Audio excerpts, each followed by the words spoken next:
Jain veterans, कैसे आप लोग? मजे में रहना चाहिए दोस्तों।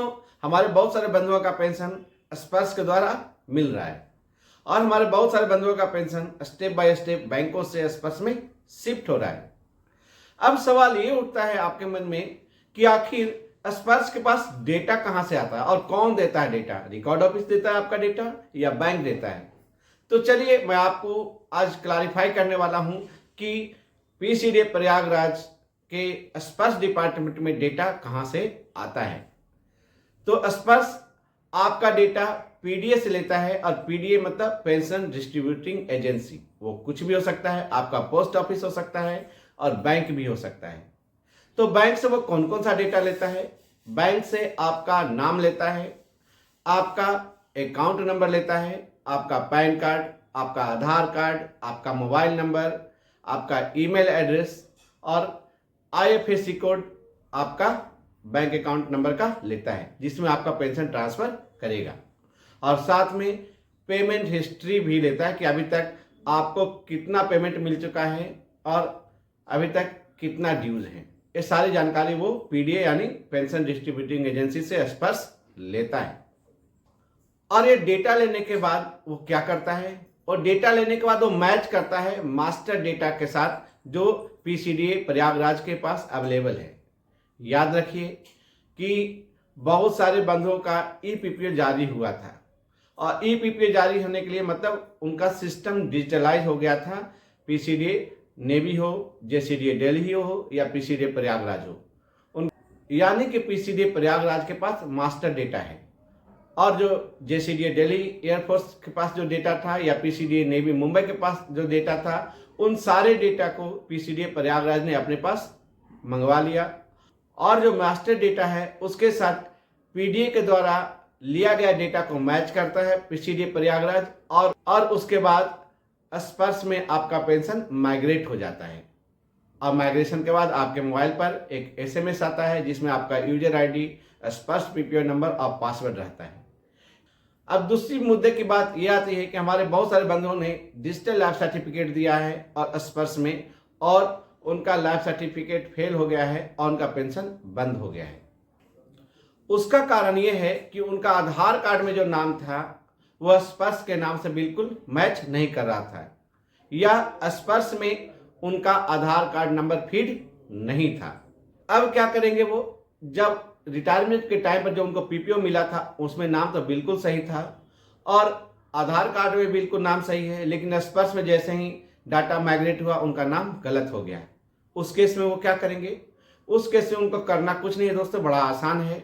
वो क्या करेंगे? अपने रिकॉर्ड ऑफिस में जाएंगे, स्टेशन हेडक्वार्टर में जाएंगे और हेड ऑफ ऑफिस में जाएंगे और अपना डाटा को करेक्ट करवाएंगे जो स्पर्श में गलत है कि भाई मेरा स्पर्श में नाम गलत है, मेरे पास जो पीपीओ इशू हुआ था द टाइम ऑफ रिटायरमेंट उसमें नाम सही था, आधार कार्ड में नाम सही है, आप मेरा स्पर्श सिस्टम में नाम सही करके दीजिए ताकि मैं अपना लाइफ सर्टिफिकेट दे सकूं और पेंशन को पा सकूं।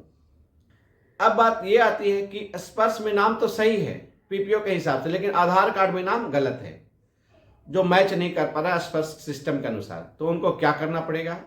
उनको अपना आधार कार्ड में बिल्कुल नाम चेंज करवाना पड़ेगा जो स्पर्श सिस्टम में है, वर्ड टू वर्ड, एकदम स्पेस टू स्पेस, यानी जो स्पर्श में जो नाम है बिल्कुल उसी के हिसाब से उनको अपना आधार कार्ड पर नाम चेंज करवाना पड़ेगा।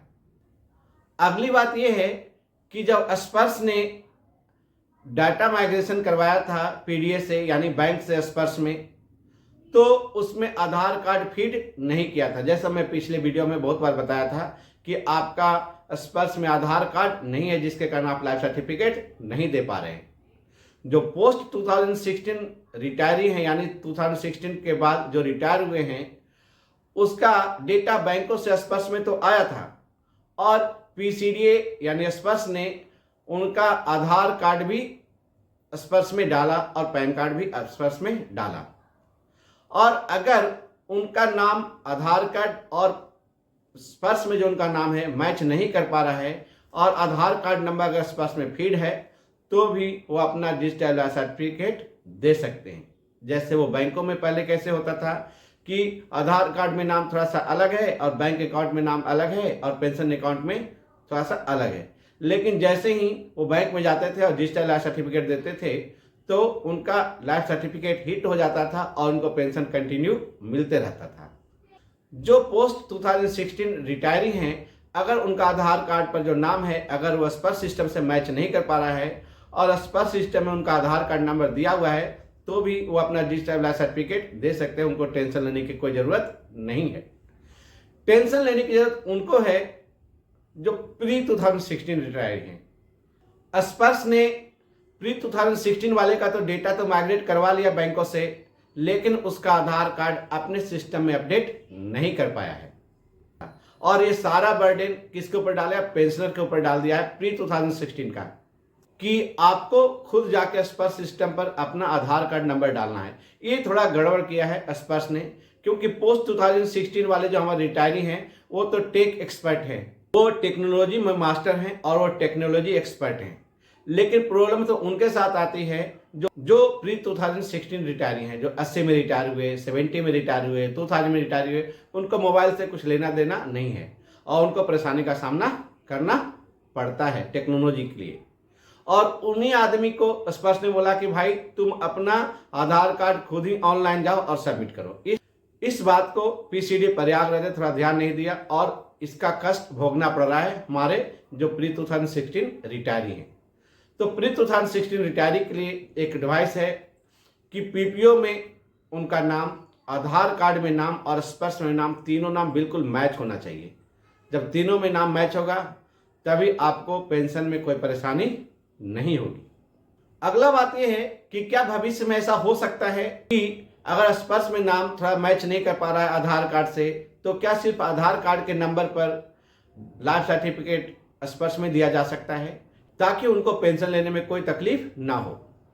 तो पीसीडी प्रयागराज इसके ऊपर काम कर रहा है कि नाम में अगर थोड़ा सा मिसमैच भी है, अगर आधार कार्ड सही है, बायोमेट्रिक्स के द्वारा यानी ऑनलाइन वो लाइफ सर्टिफिकेट देंगे, इसके ऊपर विचार किया जा रहा है और देखते हैं भविष्य में कि पीसीडी प्रयागराज इसके ऊपर क्या करता है। इसकी जानकारी पीसीडी प्रयागराज आपको, हमको, हम सभी वेटरन्स को ऑनलाइन जरूर देगी। तब तक के लिए जय हिंद।